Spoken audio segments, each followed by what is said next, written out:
నమస్కారం, welcome to GK news 9. అయింది 7:30కి bed మీద తీసుకొచ్చేసింది. నైట్ మొత్తం మంచిగానే ఉంది, ఉదయం కూడా బాగానే ఉంది. మధ్యాహ్నము వచ్చి షిఫ్ట్ చేస్తాం పైకి అన్నది. అంటే మూత్రం పైపు తీయాలి మేడం అన్నది.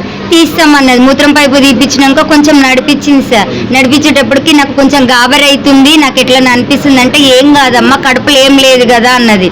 అన్నాక పైకి డిశ్చార్జ్ చేస్తా, పైకి తీసుకోవో అన్నది. పైకి తీసుకుపోయే వరకు కొంచెం కళ్ళు తిరుగుతున్నాయి అని అన్న మనిషి మొత్తం కూలబడిపోయింది. కూలబడిపోయాక దమ్ము వస్తుంది అనే వరకు ఇలా మా యాక్షన్ పెట్టడానికి ఏమి లేదు సార్. వాళ్ళు యాక్షన్ పెట్టడానికి వస్తే ఎంతో బతుకు కావచ్చు. అసలు యాక్షన్ అనేది నర్సుకు ఎవరు తెస్తలేరు సార్. గంట సేపు అయింది అట్లనే దమ్ము వస్తుంది కానీ ఏం సపోర్ట్ చేయట్లేరు.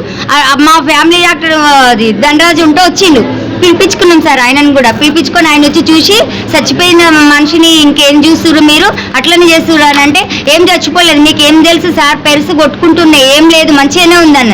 అంటే అంబులెన్స్ ఎందుకు వచ్చి నువ్వు పేషెంట్ని తీసుకొని పోవద్దు బయటికి అని ఆయన ఆపిండి సార్. ఆపే వరకు అంతలోకి అందరు వచ్చిర్రు. అందరు వచ్చినా కూడా ఏం చెప్పట్లేదు సార్. మాకు చచ్చిపోయిందని అసలు ముచ్చటే చెప్పట్లేరు.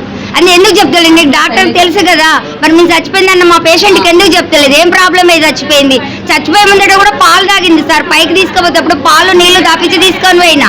నువ్వు అంతసేపట్లో ఏమైంది? ఎందుకు అవుతుంది? నీ రిలాక్షన్ ఏంది? ఆక్సిజన్ ఉండదా? ఇంటి పెద్ద హాస్పిటల్ ఆక్సిజన్ ఉండదు. మీరు ఎందుకు సార్ ఏం తీసుకోవడానికి సమాధానం అయితే పేషెంట్కి ఏమైనా సీరియస్ అయితే పట్టించుకోదా? నీకు 4 సార్లు ఫోన్ చేసినా కూడా రాలేదు, ఎవరు రాలేదు. మరి దానికి సమాధానం ఏంది సార్? మీరు మేము 50,000 కట్టినాం సార్ రాత్రి. ప్యాకేజీ 50,000 కట్టినాం. మళ్ళీ ఇంకా బయట ఖర్చులు మాయే, అన్ని బయట ఖర్చులు కాకనే ఆమె ప్యాకేజీ 50,000 కట్టిన. పేషెంట్ చచ్చిపోయింది, హాస్పిటల్ సిబ్బంది మాకు చచ్చిపోయిందని వేరే డాక్టర్ వచ్చి చెప్పేదాకా సర్జరీ అయిందండి. గర్భసంచి ఖరాబ్ అయిందని చెప్పి గర్భసంచికి ఫైబ్రాయిడ్స్ వచ్చినాయని చెప్పింది ఆమె. మెడిసిన్స్ వాడినా కూడా క్యూర్ కాకపోతే ఏం చేసింది? మరి డైరెక్ట్ సర్జరీ చేసి తీయాలి, లేదు లేజర్ ట్రీట్మెంట్ తోని లోపలికి మిషన్ పంపించి 2 చోట్ల కట్ చేసి బాడీకి 2 కాట్లు ఉన్నాయి లోపలికి చేసింది. ఆ గడ్డ బస్ట్ అయిందో ఏమైందో తెలియదండి. లోపలికి మొత్తం ఇన్ఫెక్షన్ అయింది, బాడీ మొత్తం కలర్ చేంజ్ అయింది, కుప్పగులి కింద పడ్డది. మరి హాస్పిటల్ సిబ్బంది వచ్చి మరి చచ్చిపోయిందని మాకు కన్ఫర్మేషన్ చెప్పారా?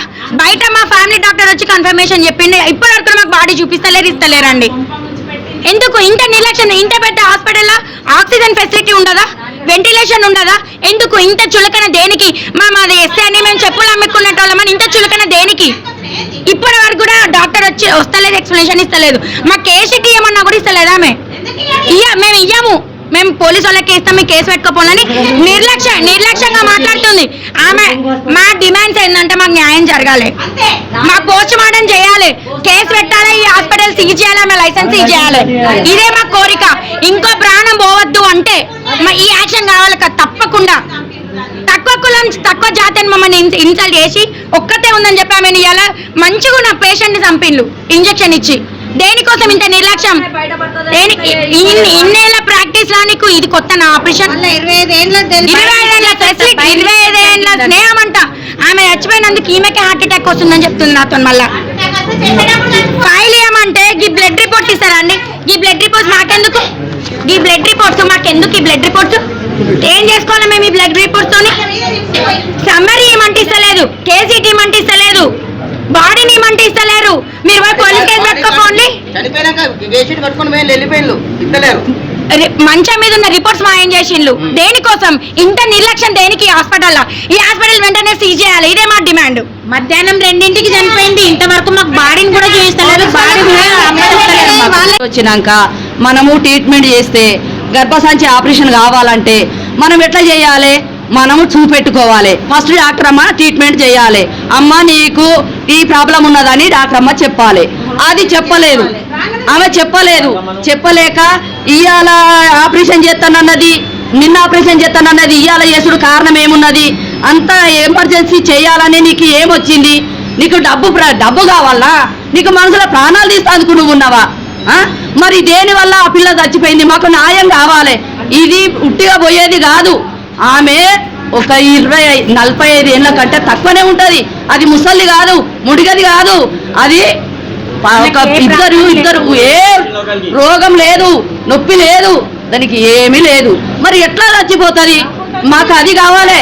6వ తారీఖు నాడు మాకు పెళ్ళిళ్ళు అందరికి కలిసింది. రోగం ఉన్నది, నొప్పి ఉన్నది అయితే పెళ్లిలాగా తిరగది. 6వ తారీఖు పెళ్లిలో కలిసింది అన్నది, 5వ తారీఖు మేము ముఖం చూడలేదు. ఇవాళ 8వ తారీఖు వరకు ఇవ చచ్చిపోయిందని మాకు తెలిస్తే మేము వచ్చినాము. మరి ఇది ఏ పరిష్కారం చేస్తారు?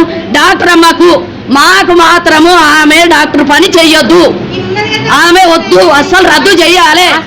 ఆమెకు సచ్చిన ఆమెకు న్యాయం చేయాలి, పిల్లలకు న్యాయం చేయాలి. అంతవరకే మేము అది చేస్తాం. లేకపోతే మా డిమాండ్స్ కు ఒప్పుకోకపోతే మేము ఊకునేదే లేదు. వయసు 45 ఉంటది. చంద్రకళ, కరీంనగర్. ఆమె చెప్పులు అమ్ముకుంటది రోడ్డు మీద కూర్చొని చెప్పులు అమ్ముకుంటది. అన్న సుల్కన చూసిండ్రు వీళ్ళు. ఏది లేదు, చెప్పులు అమ్మడాలకు మళ్ళకు పనులు లేవా, లేకపోతే వాళ్ళ మనుషులు కారా? మరి ఎట్లా అని మీరు అధ్యక్షాన్ని డాక్టర్ అమ్మ లోపల కూర్చొని డాక్టర్ అమ్మ బయటికి వెళ్ళాలి. మాకు ఆమె ఏమీ నొప్పి లేదు, కడుపు నొప్పి లేస్తుందని వచ్చిందంట. కడుపు నొప్పి లేస్తుందని వస్తే పారాలు ఇచ్చి పంపిస్తుందా? చచ్చిపోయినాక బయటికి పంపిస్తుందా? చచ్చిపోయినాక అంబులెన్స్ వేసి బయటికి పంపించే కారణం ఏమున్నది? నువ్వు డాక్టర్ కాదా? నువ్వు డాక్టర్ పై నువ్వు చూడక ఎందుకు పంపిస్తావు? చచ్చిపోయిందని బయట చచ్చిపోయిందని దుకాణాలు లేపుతందుకు అంబులెన్స్ లేదు. ఒక్క నిమిషం ఎవరికైనా రావచ్చు. ఇంట్లో వేసుకుంటున్నారు, డ్యాన్స్ చేసుకుని వేసుకుంటున్నారు. ఇది హాస్పిటల్ అయింది. 4 రోజుల తర్వాత ఇంటికి పోయినాక అయితే మనం అడగలేం కదా.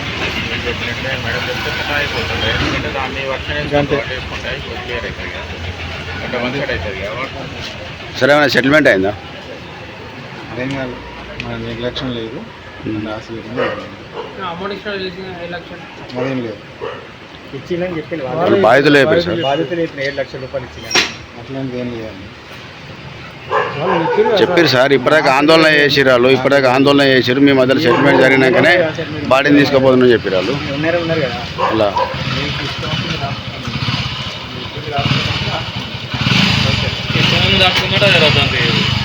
అదే రాద్దాం సార్. మరి